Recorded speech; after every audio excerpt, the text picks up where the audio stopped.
Given the successes we have achieved and also the challenges that remain, the government has decided to keep the stay-home decision for another 21 days, starting tomorrow, the 15th of April 2020, up to the 5th of May 2020.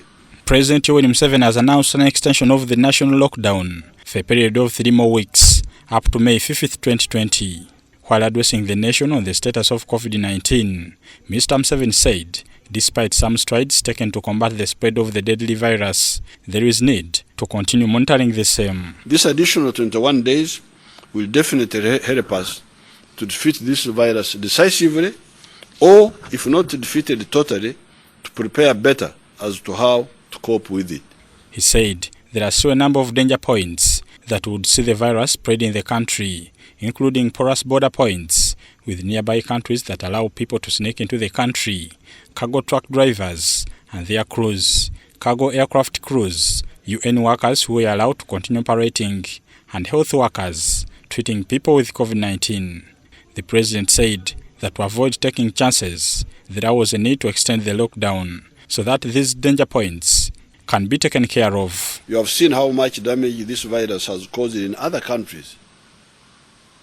I don't know whether you watch the TVs. Really, countries have suffered.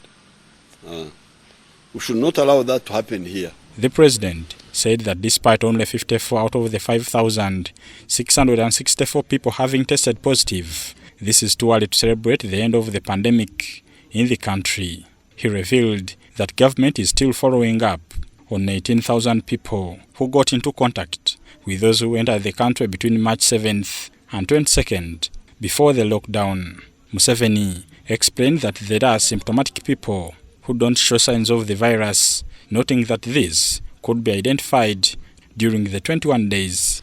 That since the ones that showed the signs are within the 54 that proved positive and we have been treating are now known, there are no other people infected among Ugandans, and we would then concentrate on the travelers, the ones coming from outside etc.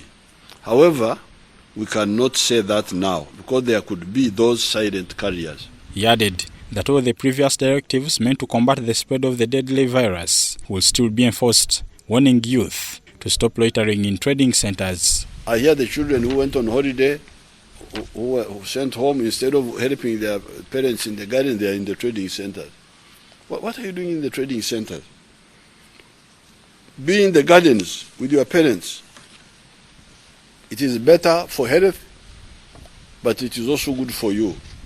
Museveni saluted frontline health workers for the job well done and asked the Minister of Works and Transport to sort out their pending transport challenges. The development comes barely a week after the World Health Organization warned countries around the world against rushing to lift lockdowns prematurely, saying this could lead to a deadly resurgence of the disease. Bernard Iga, UBC.